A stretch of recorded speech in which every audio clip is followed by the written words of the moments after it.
What do you think about when someone says Kingdom Hearts? There's the grand Disney worlds, the fun characters, the plot that's a lot, and the music. Talk to most Kingdom Hearts fans, and there's an excellent chance the music for the series, primarily composed by Yoko Shimomura across all titles, will come up. Not just remixing existing iconic Disney tracks, the Kingdom Hearts series' music has probably seen the most benefit from the story stretching across multiple titles over many years. Themes are developed, new musical styles are experimented with, and there's just as much musical payoff in Kingdom Hearts 3 as there is story.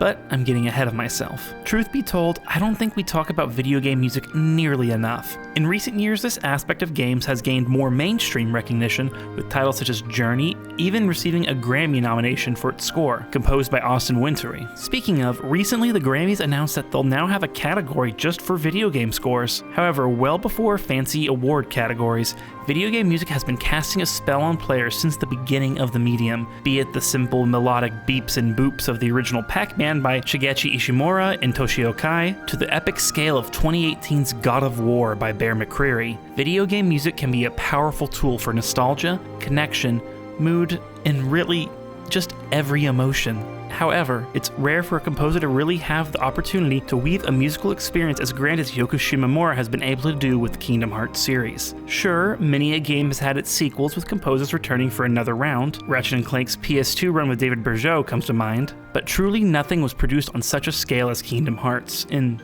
gaming at least. So today I really want to dive in on exactly why Kingdom Hearts' music is so special, what truly makes it memorable beyond surface level observations. Before we truly begin, be sure you're subscribed for more content like this, give the video a like and maybe a comment after you're done watching. It helps the channel out enormously. And huge thanks as well to my supporters on Patreon. I really couldn't continue making these videos without you. Thank you so much for your support. Now let's get started.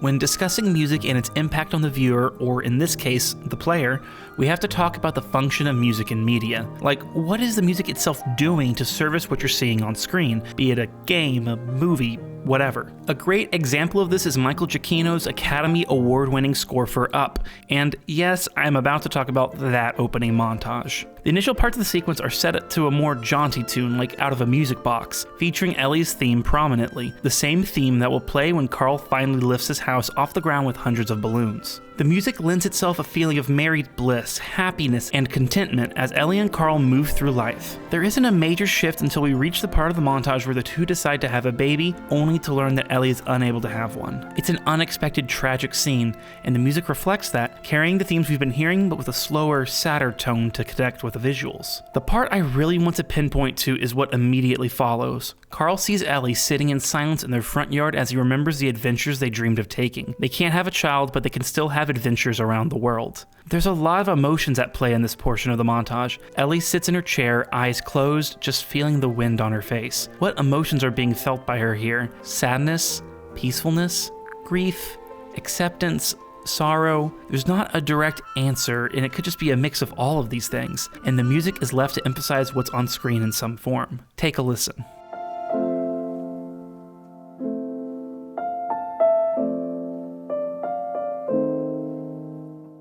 That is the function of music, helping convey what's happening on screen even when it's hard to fully articulate. Giacchino's score for Up is a masterclass, and this scene is emblematic of that. Powerful emotions conveyed through gorgeous music that helps support what's on screen in all the right ways. The imagery of the married life montage is powerful and beautifully crafted, sure, but the music pushes it to a whole new level that makes it so iconic to this day.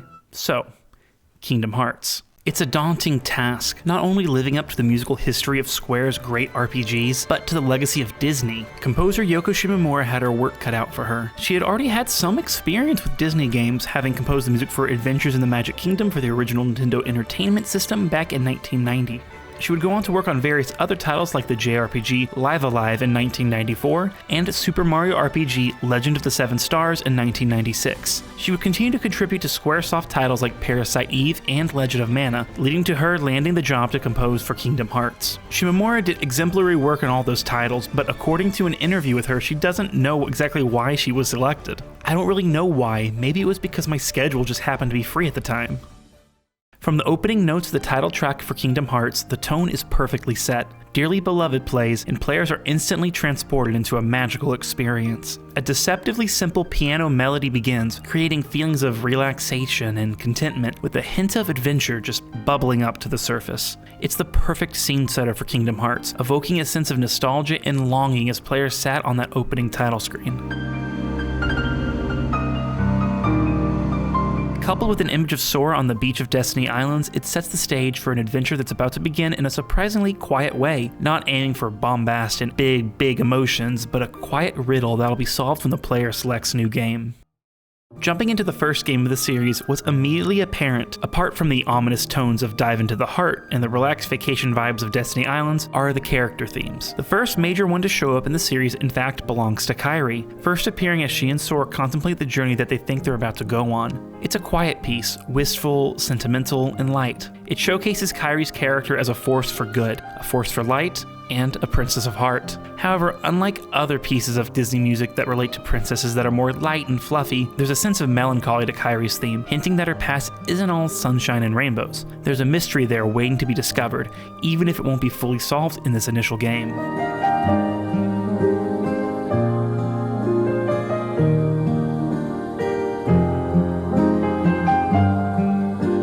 Kairi's theme actually reoccurs throughout Kingdom Hearts in different arrangements too. Sometimes more nostalgic as Sora tries to reach out and find her, to even a rendition that seems like it's coming from a music box, recalling feelings of childhood and the grand stories we were told at that age. It's always immediately recognizable as Kairi's theme, whether literally by noticing the song or just feeling the emotions the music evokes when it plays.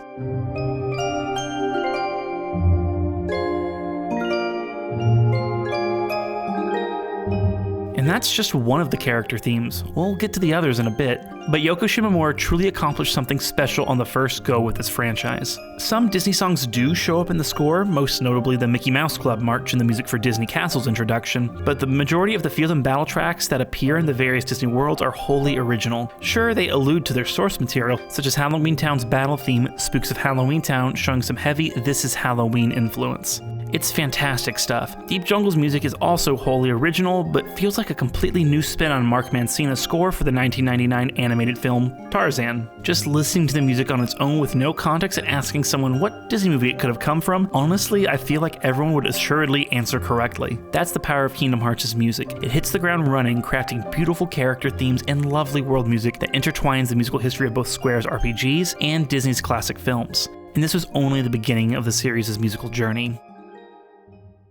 The next entry in the Kingdom Hearts series would see an unexpected console jump from the PlayStation 2 to Nintendo's Portable, the Game Boy Advance.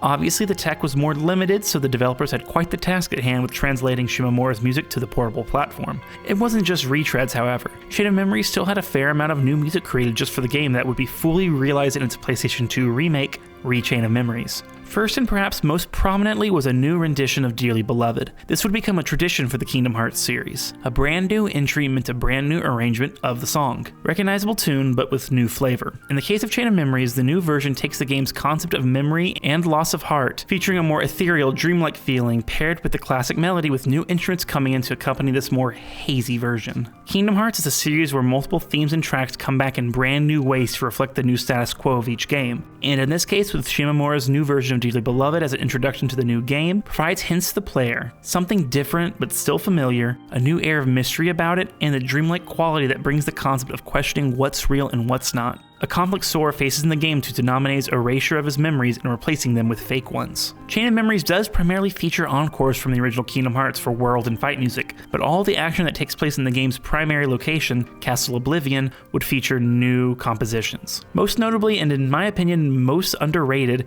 is the final boss piece, Lord of the Castle, that plays through the multi-phase fight with Organization 13 member Marluxia. Integrating what acts as a battle theme for the Organization 13 overall and making it more grand and epic than previously heard versions of the melody. It is a final boss after all. There's also a sense of sorrow to it as well, with the choir vocals sounding like a lament over what Sora has lost to get to this point, as he fights not just for himself to regain his lost memories, but for his friends, and even for Naminé, who too in the end was manipulated by Marluxia and the Organization into doing their dirty work. It makes for a wonderful contrast, matching the epic drama with intimate tragedy in a tour de force of a final boss theme.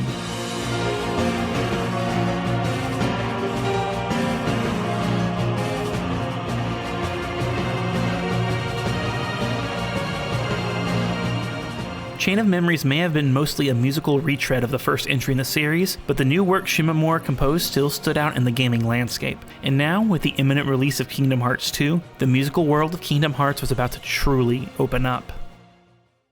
With the 2005 release of Kingdom Hearts 2, players were introduced to an absolutely incredible amount of new music, including new arrangements evolving even further, like the Organization 13 theme from Chain of Memories. Perhaps most notably was the work done with the theme for Roxas, our unexpected new introductory character at the beginning of the game, with no signs of Sora anywhere, at least not obviously at first. Roxas' story is a tragic one, and his theme reflects that. Wistful piano plays, backing a piece filled with melancholy sentiment and longing for something unidentifiable at first. It matches up to what players are presented with. It's the last few days of summer vacation for the teen, and he's trying to make the most of it with his 3 close friends, even as weird anomalies and creatures start cropping up around his home in Twilight Town. So, the sentimental, sort of sad nature of this theme can be interpreted as that sad longing some may have as a kid for summer to never end, just to be able to spend every day carefree and with your friends you care about forever. This analysis becomes more complex, however, when Roxas' true nature is revealed. He's the nobody of Sora, and he was never really supposed to exist. Not only that, the Twilight Town he exists in is all a simulation. None of it is real. So really, his theme isn't a longing for summer to never end, but a longing to be his own person, to exist solely for himself and lead a life that he chooses, and one not controlled by outside forces like the organization, Diz, anyone.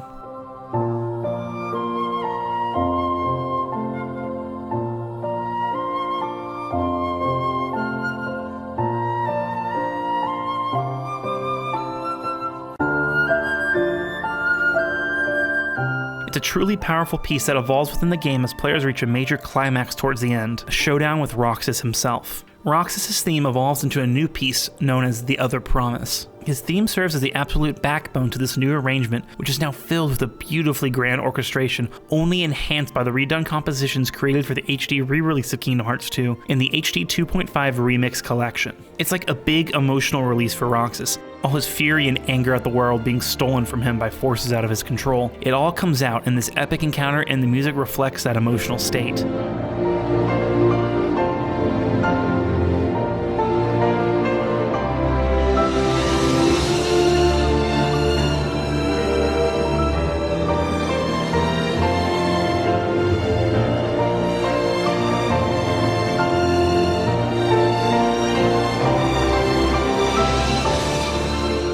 The piano of his theme is still there and prominently featured, but now the instrument's notes hit much harder, contributing to the more intense tone of the piece. There's still moments of calm, however, as the music still gets quiet and contemplative, less angry and more complex as it winds to a close. Roxas is rightfully angry, but through his fight with Sora, a sort of test for his other half, he accepts who he is and that he can still go forward in this new normal for him, especially after having a companion he can relate to with Naminé, who turns out to be the nobody of Kairi. Roxas is a fan-favorite character in the Kingdom Hearts series, and honestly the music paired with the character I think contributes a lot to that status. This isn't a diss on him as a character, it's just that Yoko Shimomura really composed some truly special music for his journey, and it's a beautiful example of gameplay, story, and music in a video game coming together to create something powerful and magical.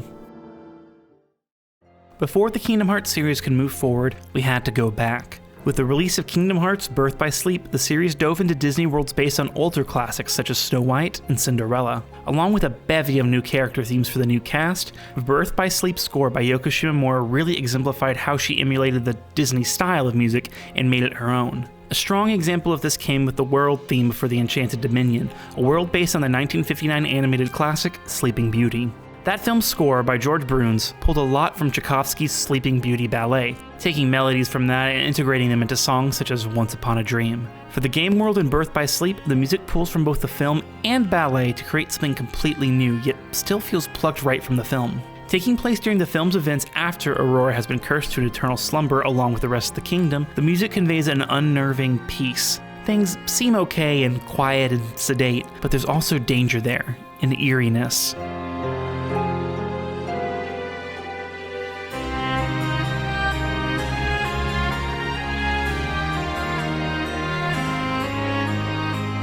Birth by Sleep was released for the PlayStation Portable, and as a result, the environments weren't able to be terribly detailed, so the music does a lot of the heavy lifting for conveying the mood of the new land its main characters find themselves in. Shimomura has the unenviable task of creating music that echoes Disney classics but also feels like part of the overall musical tapestry of the Kingdom Hearts series itself. Really, she passes, no surprise, with flying colors. It makes for a wholly unique video game soundtrack, with the music of Enchanted Dominion being especially singled out by fans and critics as some truly amazing work. Another piece from Birth by Sleep that particularly stands out is Enter the Darkness, what is ostensibly the theme for its new villain, Vanitas. It starts out sounding unlike anything heard yet in Kingdom Hearts. A distant sound echoes in the distance while heavy drums and synths sound what seem like an impending doom before kicking into high gear about 15 seconds into a pulse-racing, scary battle theme. Horns blast through the percussion in a descending melody like lava pouring out of a volcano. Death from above, quite literally in Vanitas' case. Too slow. The music develops further into an almost heroic-sounding anthem that hints at the duality to Vanitas' character and his connections with Ventus and Sora.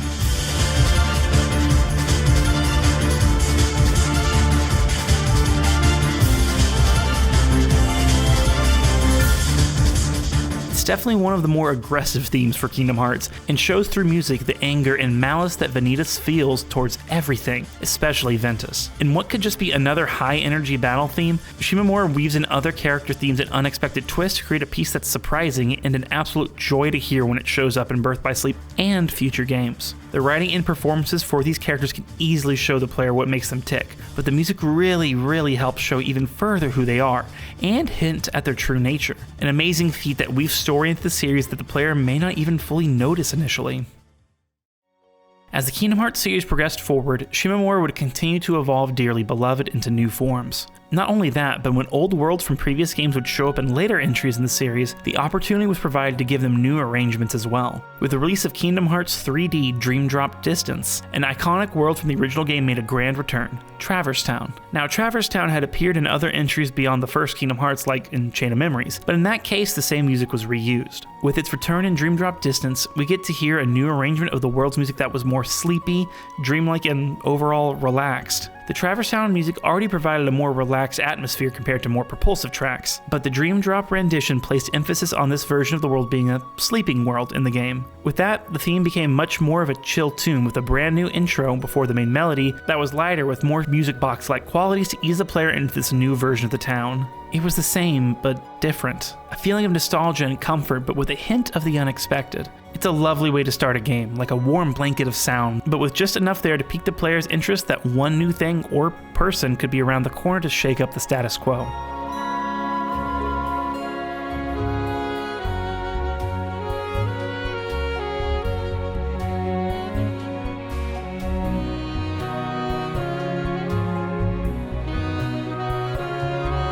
At this point, it had been about 10 years since the original Kingdom Hearts, so now the music could really take advantage of drawing out the player's memories of experiencing the original game way back in 2002. Nostalgia is a powerful thing, and Yoko Shimomura wielded it in an absolutely wonderful way over the course of her work on Kingdom Hearts. And not just in a superficial, hey, I remember that kind of way. It's rare for one composer to work on a series on every title for a few years, let alone a decade. Like how the Kingdom Hearts story rewards longtime players who have played since the beginning with character callbacks and references, the music too does the same, bringing back these classic melodies and twisting them, drawing out emotions that are different for new players and old. For anyone playing Dream Drop Distance as their first Kingdom Hearts title, they can be swept up in Traverse Town's lackadaisical feel with its music as they run around the quaint world. For returning players, however, not only do those feelings exist, but the callbacks to the original melody draw out feelings of safety and nostalgia. It makes for a lovely beginning to the game for veterans as they're eased into the new mechanics in a familiar environment with familiar music, while still keeping them on their toes, especially with the new version of Traverse Town's battle music hand in hand as well. The biggest hat trick of Kingdom Hearts' musical score is the culmination of everything in the climactic title, Kingdom Hearts 3. The story's been building for over 15 years to this capper to the Xehanort saga, and boy does Yoko Shimomura know it with its music. Where else to begin than with Dearly Beloved? The classic tune begins completely differently with a gorgeous piano solo that gives way to some lilting flutes as it all builds with the new melodies before the classic notes of Dearly Beloved finally emerge.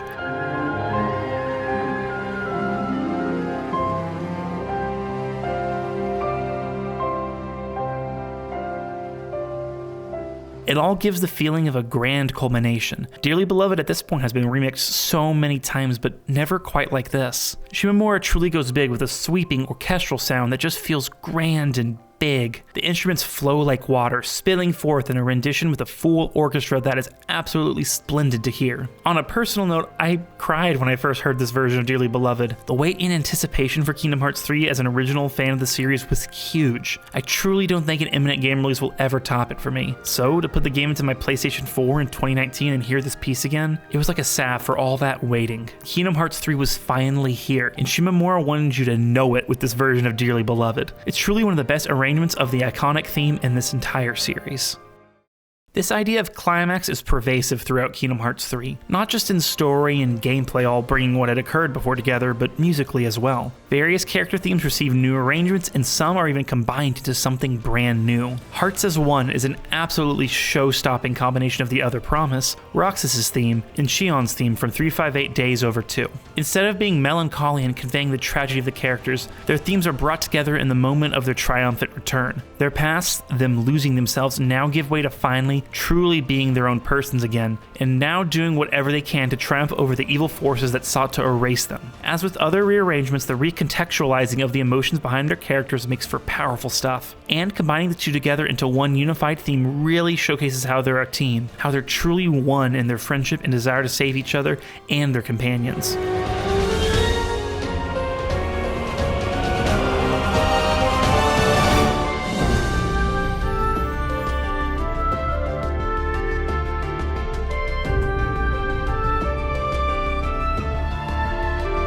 Used as a battle theme too, everything is appropriately big. Choir singing, a full orchestra at a 10 on the power scale. It all melds into a truly epic theme that not only serves as one of many climaxes in Kingdom Hearts 3, but as a culmination of past game events that isn't seen often in video gaming. Kingdom Hearts may be a bit flawed in its long-term storytelling, but the emotional payoff is there, and the music is ready to make these moments absolutely sing with power.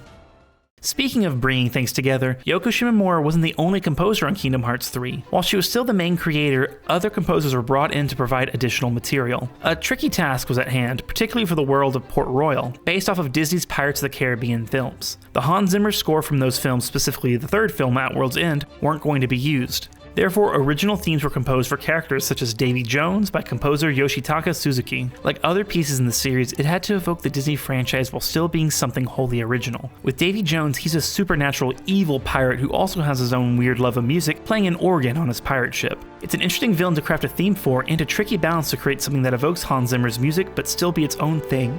At the same time, it had to fit in with Shimomura's work as well.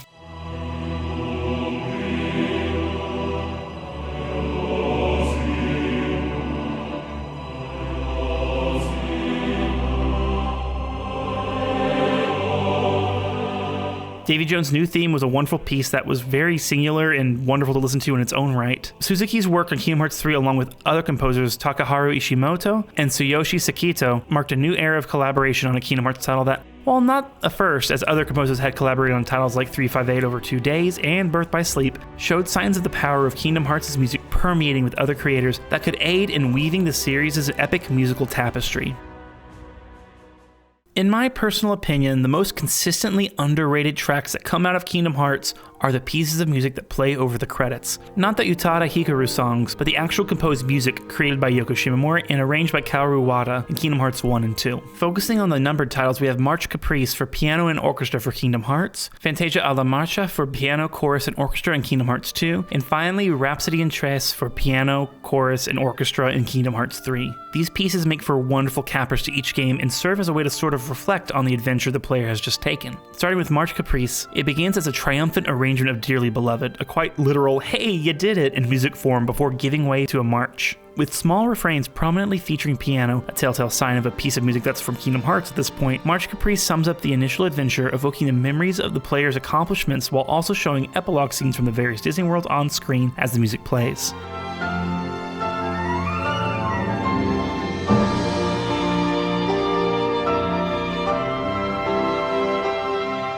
A rather straightforward piece of music, but delightful and really emotionally rewarding nevertheless. With Kingdom Hearts 2 and Fantasia alla Marcia, however, we get something a bit different. Quick bias report, this is my favorite piece of music from the Kingdom Hearts series overall, ever. I just adore it. Now, going through various movements, Fantasia alla Marcia hops through the entirety of the Kingdom Hearts musical journey, from triumphant battle themes, dramatic odes to villainy, and epic arrangements evoking Sora's heroic journey to save his friends and the worlds from darkness. It really plays as a greatest hits album of Kingdom Hearts. Gorgeous singing, complex and powerful piano, and a full orchestra just absolutely at peak performance. What's so wonderful about it too is that there's no visual component necessary to really make it all work. As I've said before, with visual media, it's all about pairing the music with imagery that really brings all the emotional resonance the creatives behind the product want to convey together. Really powerful music, however, doesn't necessarily need that. When it can really exist on its own and still convey the same kind of feeling and power you get while playing the game or watching a movie, that's the stuff that really, really works.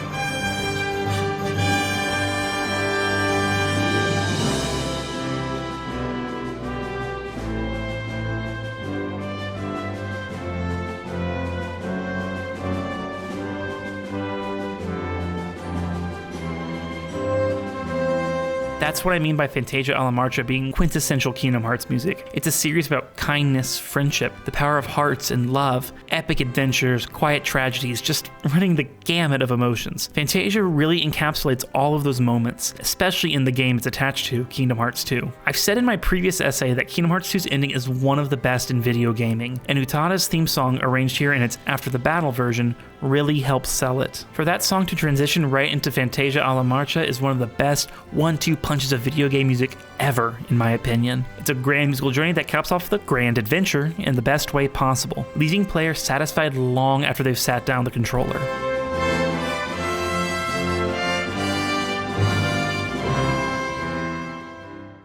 Sound is such a powerful thing. When releasing a piece of media, be it a video game, a movie, a TV show, a video essay, sound is imperative. If you have bad audio, you're sunk. It doesn't matter how everything looks, and music is really such an important factor. You can have some absolutely mind-blowing imagery to showcase in your product, but if the music isn't there to help underline those emotions, the impact is lessened by an enormous deal. Kingdom Hearts is an iconic franchise for many reasons, and I really do believe its music by Yoko Shimomura is one of the main ones that really has made it last so long. It's a tough act to follow with creating something born out of Disney's beloved storytelling and Square's grand history of RPG adventures, but boy did this experiment pay off musically. The music of Kingdom Hearts is some of the best in gaming, crafting powerful character themes, epic battle melodies, and tragic harmonies that bring this wild story to life. I truly believe Kingdom Hearts wouldn't be where it is today without its gorgeous music. It's rare to have a video game series last this long with the same composer, allowing them to develop themes and just continuously expand on the musical storytelling of the series for such a long time. 2 whole decades now, that's nothing to scoff at. Yoko Shimomura has done the impossible with creating something so memorable. Whatever emotion you're feeling now, happiness, sadness, anger, remorse, joy, there's a piece of music from this series that'll hit you when you need it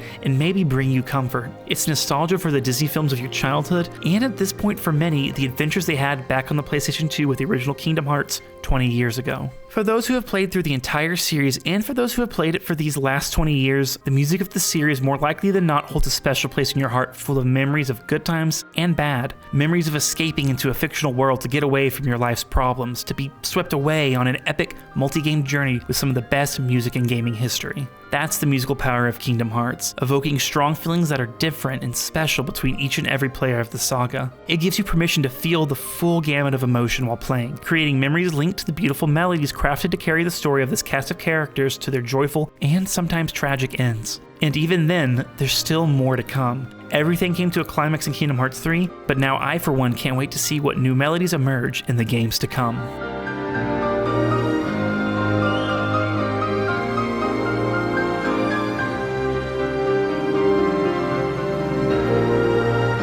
Thank you all so much for watching, and still, happy 20th anniversary Kingdom Hearts. We're starting to get pretty late in the year, and it still doesn't seem real that this franchise has been around for 2 whole decades. I want to shout out to my top patrons, Oz and Jordan O'Neill, and another huge thank you to all of my patrons. I couldn't keep producing YouTube content without you. And just so you know, if you join my Patreon, you get exclusive videos every month, such as me attempting to rank every game in the Kingdom Hearts series, along with my super spicy, very serious theories on what's to come in Kingdom Hearts 4. A link to join is in the description below. Now don't forget to subscribe, I have more Kingdom Hearts content coming your way. Give this video a thumbs up, and I'd love to hear from you in the comments on what your favorite piece of music from Kingdom Hearts is. It's Swim This Way, isn't it?